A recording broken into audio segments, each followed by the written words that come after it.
I just think there's something that we're missing about why Justin Bieber's Coachella performance is trending right now. Why all of a sudden is everyone infected with Bieber fever again when it wasn't exactly the best performance you've ever seen in your life. He actually just got on stage and played YouTube videos for the first part of his set. So why is it blowing everybody's mind? And what can it teach us about achieving success with less effort? And to answer that, I think we need to talk about Barbie. I'm only your favorite woman of all time, Barbie! We all know Barbie as a cultural icon. It was the first doll that was high fashion, that wasn't a baby or a caretaker. She was styled, glamorous, and aspirational. But when culture shifted, Barbie's brand faced a lot of criticism. People started to question what she really represented. They said she presented unrealistic beauty standards, body standards, and a lack of realism, and most importantly, representation. And so the rebrand started. Mattel gradually shifted into more inclusive, more diverse dolls. And as they did, they expanded their message about empowerment and started to soften their fantasy image. They had multiple campaigns that catered to general empowerment and everyday lifestyle in an attempt to make Barbie more relatable. And unfortunately, some of these changes started to make Barbie drift off into the obscurity of the toy aisle. So Barbie's rebrand expanded the brand, but they made one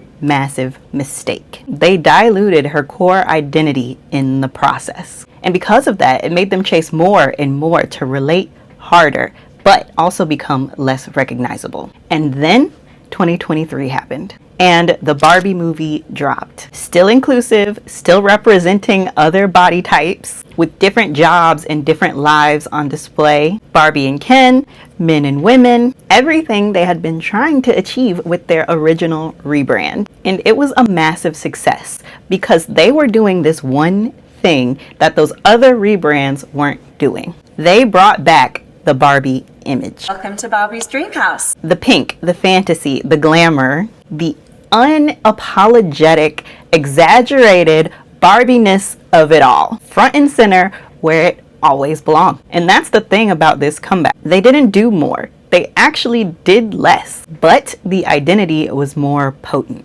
And that is the secret. Success with ease doesn't come to people who do the most. It comes to the most concentrated identity. So the rebrand expands it, but it's the authenticity that amplifies it without effort. And once you see this happening, you cannot unsee it, especially in those people who just know how to make everything look effortless. It looks effortless because they've been able to tap into this. They've been able to cultivate their most powerful identity, one that holds up even through different expansions and transformations and endings. And you can do this too if you start with the right steps. But when I think of this, the first person that comes to my mind is Rihanna. Rihanna came on the music scene with attitude and confidence. She was edgy and she was different. And even as she rebranded from Good Girl Gone Bad to Rated R to Loud, there was one thing that stayed consistent. She had unpredictability and control over her image. And then after Anti in 2016,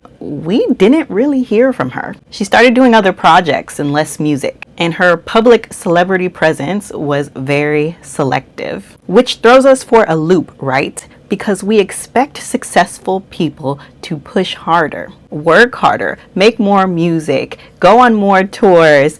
We expect these people to be more available, to continue their momentum, their arc of success. But Rihanna did the opposite. She put less effort into the thing that made her so well known and eventually launched Fenty Beauty, a makeup brand that from launch had 40 shades of foundation, which at the time was unheard of. Like, I ran to the store. And after that, she launched Savage x Fenty, a body inclusive lingerie line with its own fashion show. And they were both massively successful. And to us, it feels like a rebrand because she shifted industries. But in reality, she acted on the power she had hidden in plain sight. She took her original, most powerful traits and applied them to a new space. And they amplified. She didn't have to keep pushing albums to stay relevant or keep living an old identity for these new ventures to be successful.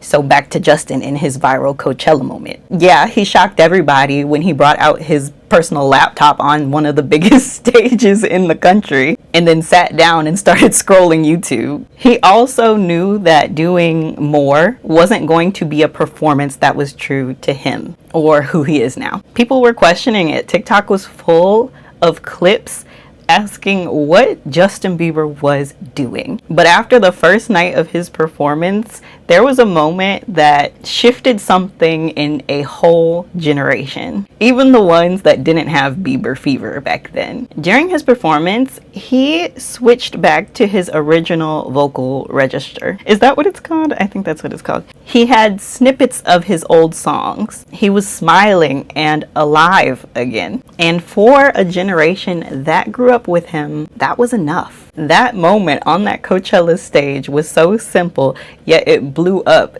the internet. And I would say it's genius, but it's actually more something that is experienced rather than conceptualized. Okay, because I am no stranger to a rebrand. I've gone from engineer who was too shy to even post on my socials to creative who expresses and posts often to founder who has a message that needs to be heard.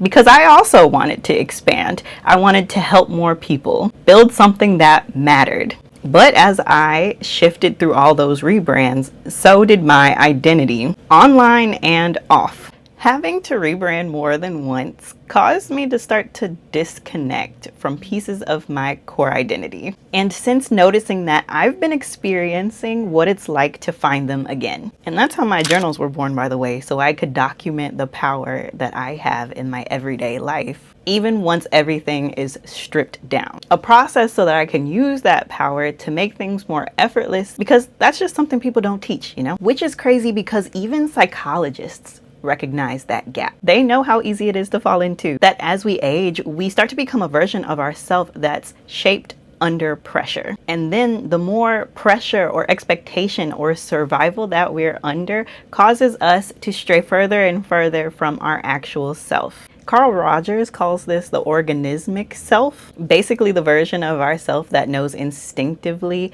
what feels good, what doesn't, what feels right for us and what feels wrong. And as the pressure increases or prolongs, we get farther and farther from that actual self, from that knowing. And it's why we can walk through life feeling so heavy and so burdened. And it's that gap that creates the urge to rebrand in the first place. Basically meaning when you get that urge to rebrand your life, part of you just wants to return to your actual self, the self you were without all that pressure. So you can experience the effortlessness that authenticity affords you. But I have good news for you, because since you're here, you don't need a full-on life-changing rebrand that maybe doesn't fit to start finding out who you really are and finding your core identity pieces. Because I'm gonna start you off with one journal prompt so you can start to explore. I want you to grab a piece of paper and a notebook, like an actual piece of paper and an actual notebook, pen to paper, and explore this one concept. I want you to write in detail about what your life would look like right now if you experienced less